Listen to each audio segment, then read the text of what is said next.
এই মুহূর্তের খবর আরো একজনের প্রাণহানি হয়েছে, অর্থাৎ মৃতের সংখ্যা বেড়ে দাঁড়ালো 11।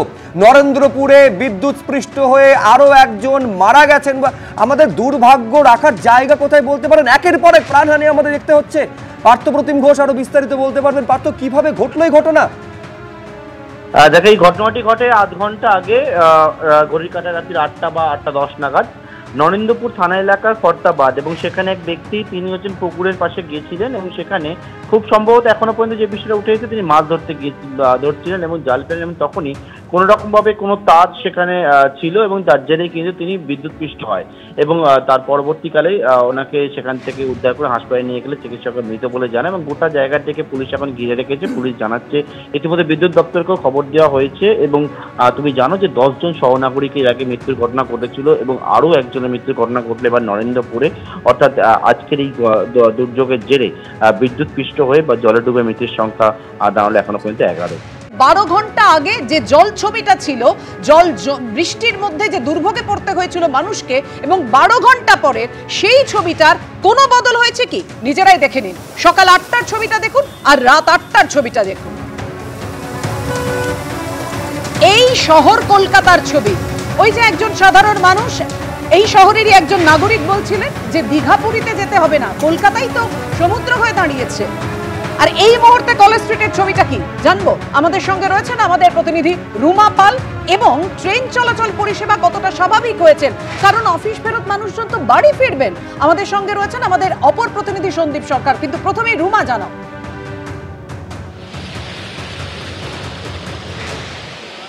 দেখো, জানিয়ে রাখি, যেদিকে দু চোখ যাচ্ছে সেদিকে কিন্তু জল আর জল রয়েছে কলেজ স্ট্রিট চত্বরে। এবং প্রতীক ছবিটা দেখাচ্ছে, দেখতে পাচ্ছ কলেজ স্ট্রিট চত্বরে কিন্তু একেবারে চতুর্দিকে শুধু জল। কারণ বইপাড়া থেকে শুরু করে সামনেই রয়েছে ইউনিভার্সিটি চত্বর, অন্যদিকে রয়েছে, অন্য ডান দিকে গেলেই কিন্তু সেখানে আমার স্ট্রিট এবং টনটনিয়া।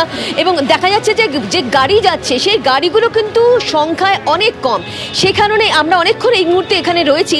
দেখা যাচ্ছে যে মানুষজন কিন্তু যেতে পারছেন না এবং অনেকেই কিন্তু ভ্যানে করে যাচ্ছেন এবং সেই ভ্যানও কিন্তু শিয়ালদা যাওয়ার জন্য অবশ্যই তাদের কাছ থেকে যথেষ্টভাবেই কিন্তু টাকা নিচ্ছেন। এবং আমরা দেখে নিচ্ছি যে এখানে একবার যাওয়ার চেষ্টা করছি, যদিও গাড়ি আসছে সামনে। দেখে নাও যে ঠিক ভ্যানে করে কিন্তু এই লোকজন কিন্তু যাচ্ছে ঠিক শিয়ালদা চত্বরে। কিছুক্ষণ আগে দেখা যাচ্ছিল সেই ছবিটাই এখন দেখতে পাচ্ছি। একবার একটু জিজ্ঞাসা করবো যে আপনারা কোথায় যাচ্ছেন, কোন দিকে? पंडाल देखने आए थे। अभी पंडाल ही देखने सियालदे जा रहे हैं। আচ্ছা, খুবই এটাও ঠিক যে খুব উৎসাহের মধ্যে প্যান্ডেল দেখতে বেরিয়েছিল, কিন্তু দেখা যাচ্ছে যে এই জলের মধ্যে দিয়ে ভ্যানে করে কিন্তু তারা শিয়ালদার দিকে যাচ্ছেন। অন্যদিকে বলে রাখি যে বাস যখন যাচ্ছে একদম এতটাই ভিড় রয়েছে এবং তার সঙ্গে সঙ্গে সংখ্যায় খুবই কম। এবং অন্যদিকে দেখো, এই গাড়িটা একবার দেখিয়ে দিই ছবিটা। অনেক গাড়ি কিন্তু আমরা রাস্তা দিয়ে যখন আসছিলাম বিভিন্ন জায়গা দিয়ে।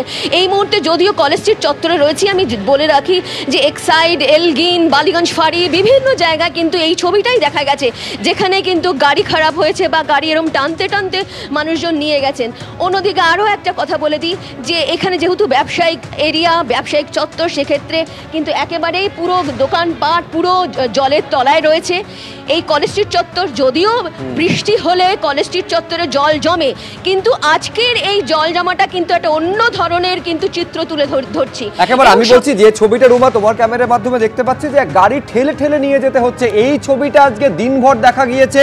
একাধিক গাড়ি বিকল হয়ে গিয়েছে, বাস পর্যন্ত বিকল হয়ে গেছে। মানুষ যাবেনটা কিভাবে? রাস্তায় বাস নেই, ট্রেন নেই, মেট্রো বন্ধ। কিছুক্ষণ আগে দর্শকদের জানিয়েছিলাম 6টার কিছু আগে মেট্রো পরিষেবা স্বাভাবিক হয়েছে।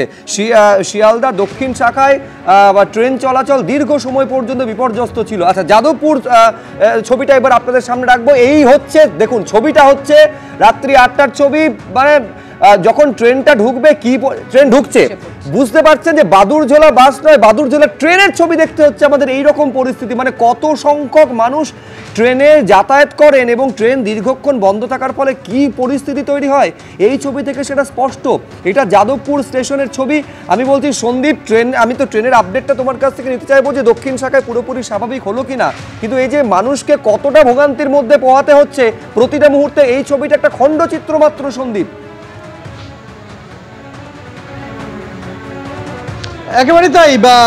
দীর্ঘ দীর্ঘ সময় আজকে সকাল থেকে যখন এই ট্রেন চলাচল শুরু হয়েছে তখন থেকেই রেলওয়ে ট্র্যাকে জল জমে থাকার দরুন শিয়ালদা দক্ষিণ শাখা, শিয়ালদা মেন শাখা প্রত্যেক জায়গায় আজকে ট্রেন চলাচল বিঘ্নিত হয়েছে এবং জায়গায় জায়গায় এতটাই ট্র্যাকের ওপরে জল ছিল যে ট্রেন চলাচল অনেকটা সময় পর্যন্ত করতে পারেনি।